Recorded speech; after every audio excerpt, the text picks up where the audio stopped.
పవిత్రపరుస్తారు. కుష్ఠరోగులు ఊరికి దూరంగా ఉన్నారు. వాక్యం అనే దేవుడు వారితో మాట్లాడినప్పుడు వారు ఏమయ్యారు? పవిత్రపరచబడ్డారు, స్వస్థపరచబడ్డారు. శతాధిపతిగానే నయమాన్ ఉన్నాడు. సేవకు నోటి నుంచి దేవుని వాక్యం వస్తే ఆ శతాధిపతి అయిన నయమాన్ ఏమయ్యాడు? శుద్ధుడయ్యాడు. 12 సంవత్సరాలుగా రక్తస్రావం కలిగిన స్త్రీ సమాజానికి వెలుపట అపవిత్రురాలుగా బతుకుతూ ఉంది. ఆ వాక్యం అనే దేవుని వస్త్రపు చెక్కును ముట్టినప్పుడు ఏమైంది? స్వస్థత కలిగింది. అంటే వాక్యం ఏం చేస్తుంది అంటే కనుక మన దేహాన్నే మాత్రమే కాదు, మన ఆత్మ అంతరంగాన్ని కూడా ఏం చేస్తుందంట? పవిత్రపరుస్తుంది. అందుకనే వాక్యానికి చోటు ఇవ్వాలంట, వాక్యాన్ని చదవాలంట, వాక్యాన్ని వినాలంట, వాక్యాన్ని లోనకి పంపించుకుంటూ ఉండాలి. అంటే మనం పవిత్రులుగా చేసుకోగలమా? చేసుకోలేము.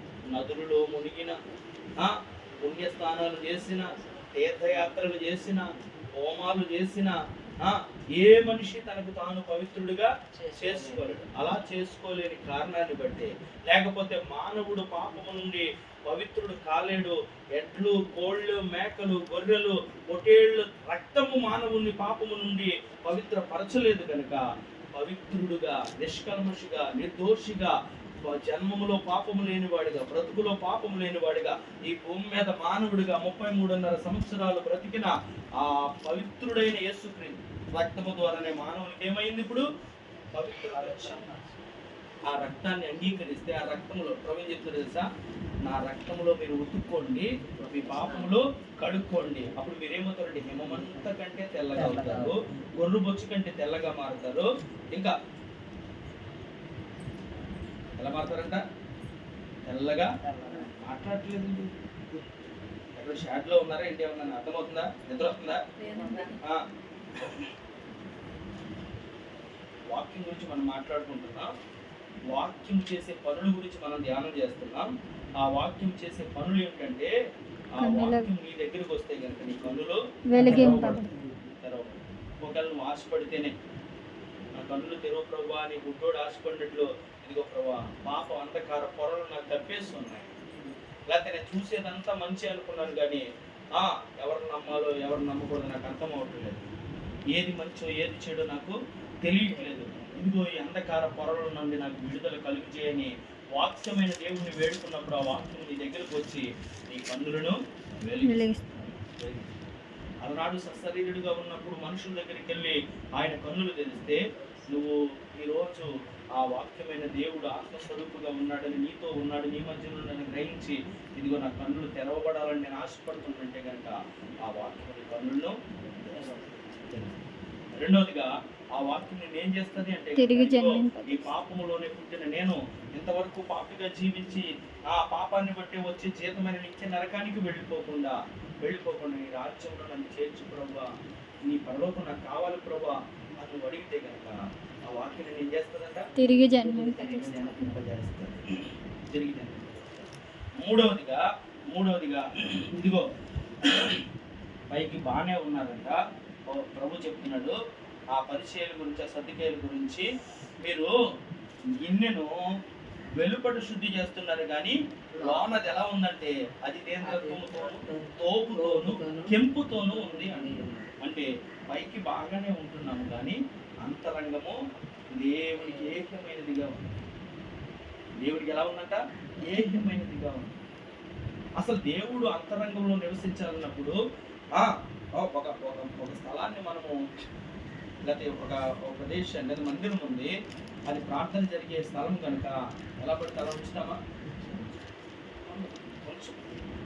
అలాగే మన హృదయంలో ప్రభు నివసిస్తున్నాడు కనుక, హృదయంలో నివసించడానికి ఇష్టపడుతున్నాడు కనుక ఆ హృదయాన్ని అనేకమైన వాటితో పెట్టేసి ఇదేదో నువ్వు కూడా ఉండుకోరావు అంటారు.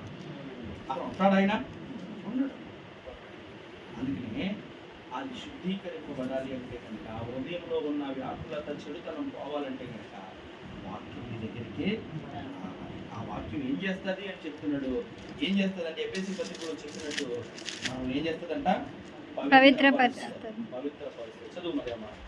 పురుషులారా, మీరును మీ భార్యలను ప్రేమించుడి, అటువల క్రీస్తు కూడా సంఘమును ప్రేమించి అది కలంకమైనను ముడతైనను అట్టిది మరి ఏదైనాను లేక పరిశుద్ధమైనది గాను నిర్దోషమైనది గాను మహిమగల సంఘముగాను ఆయన తన ఎదుట దానిని నిల్వబెట్టుకొనవలెనని వాక్యముతో ఉదక స్నానము చేత దానిని పవిత్రపరిచి వాక్యం ఏం చేస్తుంది? ఇప్పుడు మూడవదిగా పవిత్రపరుస్తుంది. మొట్టమొదటిగా కన్నులు వెలిగిస్తే, రెండవదిగా తిరిగి జన్మింపజేస్తే, మూడవదిగా మనం ఏం చేస్తాడంట? ఏ ఒక్కడు తనకు తానుగా పవిత్రుడుగా చేసుకోవాలి. ఒకవేళ ఎంతవరకు ఎంత ఘోర పాపలేదు, అది కొన్ని క్షణాల్లో చచ్చిపోయే దొంగ లాంటి బ్రతికే చచ్చిపోతానికి కొన్ని క్షణాలు ఏమైపోతున్న దొంగ చచ్చిపోవచ్చు. దేవుణ్ణి వేడుకున్నప్పుడు ఆ పరదేశును ఇచ్చాడు. దేవుడు వాక్యమై ఉన్నాడు. ఆయన మాట ఇస్తే కనుక, ఆ వాక్యం మన దగ్గరికి వస్తే కనుక, ఆ వాక్యమైన మాట మనం వింటున్నాం కనుక, దానికి లోబడితే కనుక, ఆ వాక్యాన్ని మన హృదయంలోనికి పంపించుకుంటే కనుక మనలో ఉన్న అపవిత్రత యావత్తు కూడా తొలగిపోవాలి. మూడవదిగా వాక్యం మనం ఏం చేస్తుందంట? పవిత్ర ముగించడానికి ఇష్టపడతాను. వాక్యం వింటున్నారో లేదో నాకు అర్థం కావట్లేదు. వాక్యం ముగించడానికి నాకో మాట చదువు.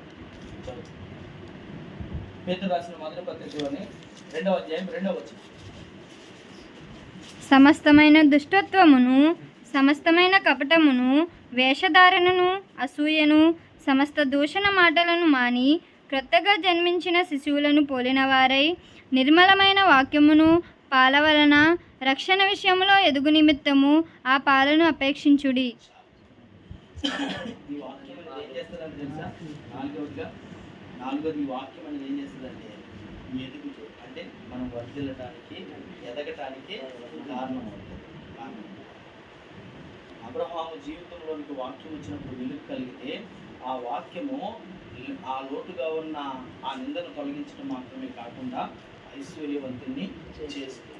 ఆ వాక్యమైన దేవుడు మందసంగా ఒబేదేదోము ఇంట్లో 3 నెలలు ఉంటే ఆ ఒబేదేదోము ఇల్లు ఆశీర్వాదపడింది. ఆ వాక్యం ఏం చెప్తుందంటే కనుక, వెంట కప్పల మేంచి వేదలను పైకెత్తాను అంటే ఈరోజు నా స్థితి అంతంత మాత్రంగానే ఉండొచ్చు. ఈరోజు మన పరిస్థితుల్లో చూసే వారికి హేళనగానే ఉండొచ్చు. కానీ నమ్మదగిన వాక్యానికి నువ్వు చోటిస్తే కనుక ఆ వాక్యము నిన్ను ఎదిగేలాగా చేస్తుంది. రక్షణలో మాత్రమే కాకుండా బాహ్యమైన ఆశీర్వాదాలతో కూడా నిన్ను వర్ధిల్లింపు చేస్తుంది. ఆ వాక్యము నిన్ను ఉన్నతంగా ఒకనొక స్థానంలో నిలవబెడుతుంది. ఎప్పుడు అంటే కనుక వాక్యాన్ని నమ్మినప్పుడు, వాక్యానికి చోటించినప్పుడు. నిర్మలమైన వాక్యం అనే పాల వలన మీరు ఎదగండి, ఎదుగుతారు. ఆ వాక్యము ఎదుగుదల మీకు ఇస్తుంది. అంటే ఎలాగైతే శిశువు పుట్టినట్టు ఉండిపోడు, వారికి ఇస్తున్న పాలను బట్టి, 6వ నెలలో పెడుతున్న ఆహారాన్ని బట్టి ఏమవుతున్నాడు? పుట్టినప్పుడు పసిగందుగా ఉన్నవాడు. మనందరం ఒకనాడు పసికందులమే. ఇప్పుడు ఇంత వయసు, ఇంత శరీరాకృతి, ఇంత స్థితి వచ్చిందంటే మనం బాహ్యంగా తల్లి పాలు లేకపోతే తిన్న ఆహారాల్లో ఇంతటి ఎదుగుదల కారణమైతే కనుక నా జీవితంలో ఆత్మీయంగా ఆశీర్వదింపబడటము లేకపోతే ఆత్మీయంగా ఎదగటము దేనివల్ల సాధ్యమంటే వాక్యం వల్ల.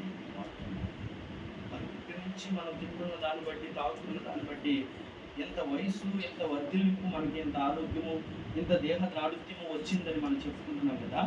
మరి మన బాల్యం నుంచి వింటున్న వాక్యం ద్వారా వాక్యంలో ఎంత ఎదిగా, వాక్యంలో మన జ్ఞానం ఎంతవరకు వచ్చింది? నేను పౌలు గారు చెప్తున్నారు కదా, మీకు మరలా మూలోపదేశం వచ్చి చెప్పవలసి వస్తుంది. ఇంకా పాలు తాగి పిల్లలాగా ఉండిపోతున్నారు. బాహ్యంగా చూస్తే వృద్ధాప్య వయసులోకి వచ్చేసారు, పెద్దవారిగా ఉన్నారు, యవనస్తులుగా ఉన్నారు. కానీ వాక్యం మీరు గ్రహించలేదు, వాక్యంలో మీరు ఎదగలేదు కనుక ఆ పాలు తాగి వాక్యమే, చిన్నపిల్లలకు పెట్టే ఆహారమే మీకు పెట్టవలసి వస్తుంది. బలమైన ఆహారం మీకు తగదు, తినలేరు మీరు. ఎందుకు అంటే కనుక మీరు ఎదగలేదు, వాక్యంలో ఎదగలేదు.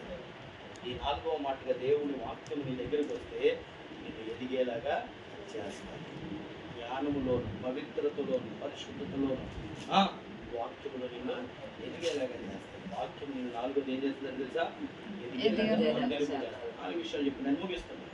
4 విషయాలు నేర్చుకున్నాం. వాక్యం అనేది 2 దినాలుగా ఈ స్థలంలో ప్రకటించబడుతున్నప్పుడు, వాక్యం అనేది 2 దినాలుగా మన చెవులకు వినబడుతున్నప్పుడు, వాక్యం అనేది ఈ 3 దినాలుగా మనతో మాట్లాడుతున్నప్పుడు మొదటి దినము ఆ వాక్యమైన దేవుడే కృతజ్ఞత గురించి, కృతజ్ఞత ఎలా చెల్లించాలో మనకు నేర్పించిన దేవుడే.